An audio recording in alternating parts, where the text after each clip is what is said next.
వి gold trusted gold buyers తాకట్టులో ఉన్న బంగారాన్ని విడిపించి ఈ రోజు ఉన్న మార్కెట్ ధరకే కొనబడును. మరిన్ని వివరాలకు సంప్రదించండి 7771077720.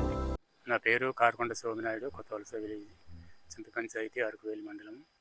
మాకు ఈ కాఫీ తోట వేసి సుమారు 25 సంవత్సరాలు దాటి ఉంటుంది. ఇన్ని సంవత్సరాలు కూడా ఈ తోట మీద జబ్బులు అనేది వినలేదు, చూడలేదు కూడాను.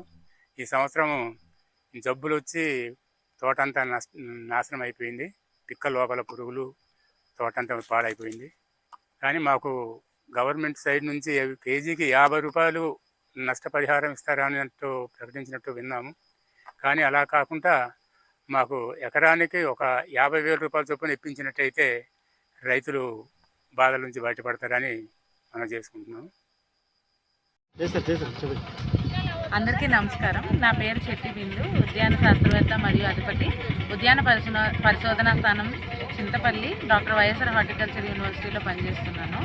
గౌరవ సీఎం గారి ఆదేశాల మేరకు మనకి అరకు జోన్లో ఈ కాఫీ బెర్రీ బోరర్ గుర్తించడానికి మనకి వైఎస్ఆర్ ఉద్యాన విశ్వవిద్యాలయం, అలాగే ఆచార్య ఎన్జీరంగా అగ్రికల్చర్ యూనివర్సిటీ నుండి స్టూడెంట్స్ని 120 మంది స్టూడెంట్స్ని, అలాగే ఫ్యాకల్టీని, సైంటిస్టులని ఇక్కడ డెప్యూట్ చేయడం జరిగింది. సో అందరూ కూడా ఇప్పుడు సర్వేలో 8వ తారీఖు నుంచి పాల్గొంటున్నారు.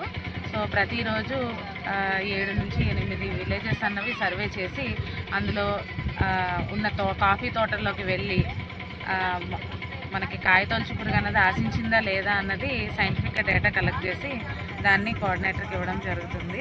సో ఇలా కలెక్ట్ చేయడం వల్ల దీని ఉధృతి ఎంతవరకు ఉంది, దాన్ని ఎలాగా మనము అరికట్టాలి అన్న దాని మీద కూడా యూనివర్సిటీలో ప్రయత్నాలు జరుగుతున్నాయి. అలాగే దీనికి సిఫార్సు చేయబడిన కంట్రోల్ మెజర్స్ని కూడా మనము డెవలప్ చేయడానికి వీసీ గారి ఆదేశాల మేరకు, అలాగే డైరెక్టర్ ఆఫ్ రీసెర్చ్ ఆదేశాల మేరకు చేయడం అన్నది జరుగుతూ ఉంది.